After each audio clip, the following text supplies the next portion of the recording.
When we think of hostage situations, most people think of fast and furious negotiations. We've all seen the news footage of bank robberies gone wrong, with heroic police negotiators making a deal with the captors while the hostages cower on the ground. If you're a fan of military dramas, you've probably seen a few heroic operations as Navy SEALs drop in to liberate Americans held abroad. But for many people kidnapped for ransom abroad, the reality of being a hostage is much slower and uncertain. For journalists Nigel Brennan and Amanda Lindhout, a journey into Somali territory turned into a 15-month ordeal at the hands of modern-day pirates. The Somali coast is considered one of the most dangerous places on the planet due to the loose government structure in the country and its struggling economy. The mostly agrarian economy has left the country one of Africa's poorest, and many young citizens have little choice but to turn to crime to survive. The waters off Somalia's eastern coast are a common shipping route for smaller vessels, and that makes the route a haven for pirates seeking to capture cargo or hostages.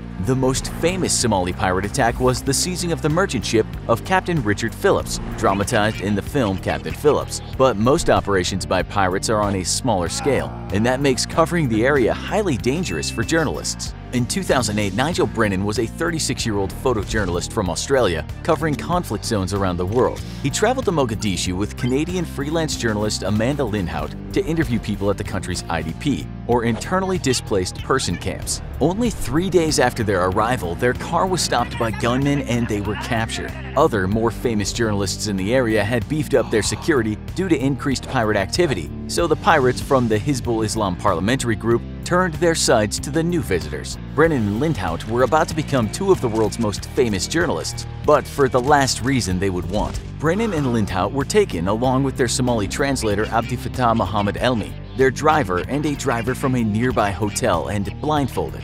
Their teenage captors began driving them around the city to various locations, keeping them from getting their bearings. There was no initial announcement of their capture, and their friends, family, and employers back home were left to slowly realize that their trip to Somalia had gone very wrong. The captives were eventually taken to a rundown house where they were separated and kept in small rooms, mostly in the dark. The Australian government contacted Somali authorities and a manhunt began, but came up empty. At first, a spokesman for the pirates denied any involvement with the kidnapping, claiming a fringe sect was behind it. Reporters Without Borders was able to get confirmation that the reporters were alive and unharmed, but the kidnappers had not made any demands. It wasn't until over 2 weeks after the kidnapping that the pirates were heard from, speaking through a third-party liaison.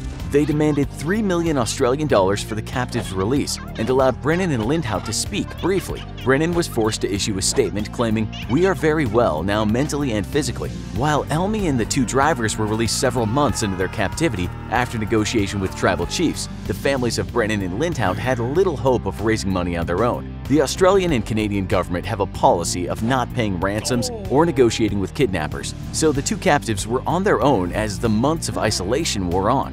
Brennan was kept separately from Lindhout, and both were treated roughly by their captors. Beatings were frequent, food was scarce, and Brennan knew that death could come at any time if the pirates believed no money was coming. They converted to Islam, hoping to ingratiate themselves to their captors, but the kidnappers were only interested in them for the potential payoff. Losing faith that he would be released or that his country would be coming to his aid, Brennan began to hatch a plan to escape. He was able to briefly communicate with Lindhout when their captors weren't watching, by leaving tiny notes in the small bathroom they were allowed access to. When he developed dysentery, Nigel knew his time was running out. Living in the squalid conditions was wearing his body down, and escaping would become harder as he grew weaker. The pirates took Amanda to the desert and let her call her mother. What seemed like a kindness turned out to be anything but, as they reduced the ransom to $1 million but added a new condition. If it wasn't paid in a week, she would be killed. They both knew the time to escape was now. Nigel had been examining the bricks in his room and the bars on the wall for weeks, and they knew every inch of the place. The weak point was in the bathroom, in the slightly loose bars of the window. Nigel and Amanda waited for an opportunity, snuck off to the bathroom at the same time when their captors weren't watching, and worked together to loosen the bars until they were far enough apart. They carefully squeezed out the window, helped by the weight they lost in their long captivity, and snuck out. It was a 12-foot drop to the ground, but they landed safely. Freedom was within sight. Out of captivity for the first time in months, Nigel and Amanda ran. They spoke some basic Somali, enough to shout, "Help me, I am Muslim." They asked people on the street for help, but everyone turned away. The people in the streets of Mogadishu knew to fear the kidnappers and refused to intervene. Brennan knew the one place they might find help was in a local mosque,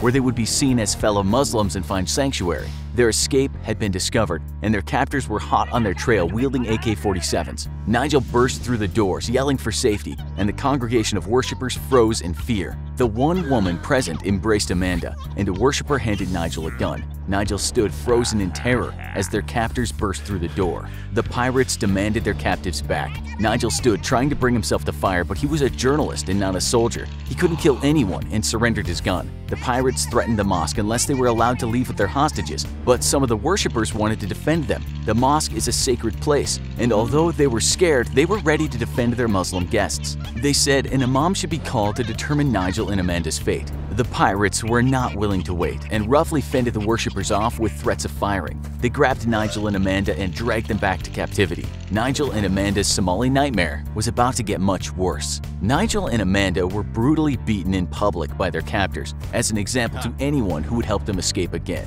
Blindfolded again, they were taken to a new safe house, chained in separate rooms, and kept in total darkness. The new rooms were like coffins, only 3 feet by 7. Nigel was forced to compete with large and aggressive rats for the little food they were given. Their captors went silent. Nigel and Amanda were no longer allowed to make calls to encourage their families to pay the ransom. Nigel began to sink into despair, sure that death was around the corner. But behind the scenes, their families were working to find them.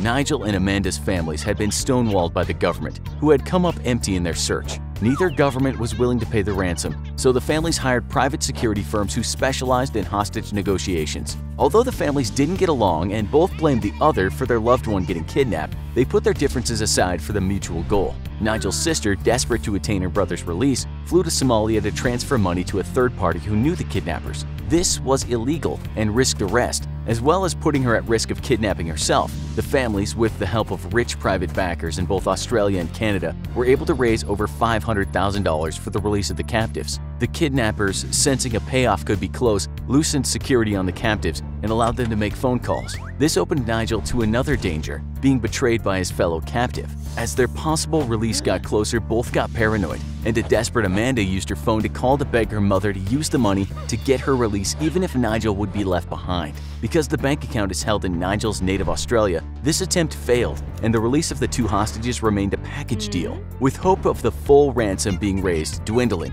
the pirates decided to take what they could get. After almost 460 days as hostages, Nigel and Amanda's release was close at hand. On November 25, 2009, Amanda and Nigel are dragged out of their cells and taken into a van. They're driven to the side of the road, where they're handed off to a third party. But they're not taken to another safe house. Instead, they're driven to Somalia's most secure hotel, where they go from the depths of squalor to the lap of luxury. They barely have time to process what's happening before they're taken to their plane the next morning and flown out of Somalia to Kenya, where they would be reunited with their families. Their hostage ordeal is over, but both will be recovering from their captivity for a long time. The secret behind the ransom wouldn't be revealed for some time. Both Nigel and Amanda's families were cash poor and had no hope of raising an exorbitant payment, but powerful private citizens in both countries worked together to bring their citizens home. Australian parliamentary leader Bob Brown and businessman Dick Smith, both active in Australian charity work, kicked in for Nigel's ransom. Calgary businessman Alan Markin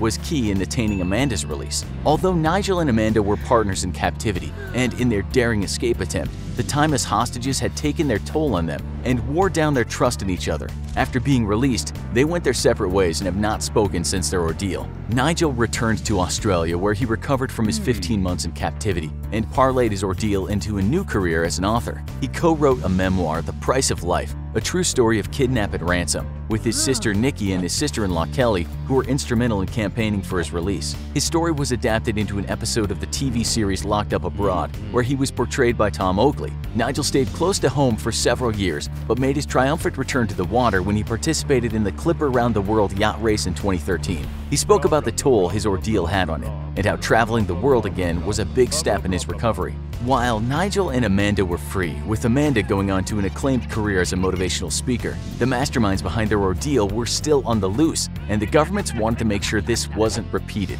Canadian police staged an elaborate undercover operation to lure one of the captors out of hiding. Al Omar Adair, one of the kidnappers and hostage negotiators, took the bait and visited Canada for what he thought was an opportunity, but was actually a sting. He faced Canadian justice and was sentenced to 15 years in prison for the kidnapping of Nigel and Amanda. The other kidnappers remain at large in Somalia, and authorities have no leads. Nigel Brennan and Amanda Lindhout survived an ordeal that would break many people. The average length of a kidnapping by Somali pirates is less than 90 days. They survived 5 times that, including beatings, starvation, disease, and a failed escape attempt that nearly led to their murder. Now that you've gotten through this video, why not let us keep you hostage with another great vid? Go ahead and click on this video here, or maybe this other one instead. Either way, you can't lose, so click now.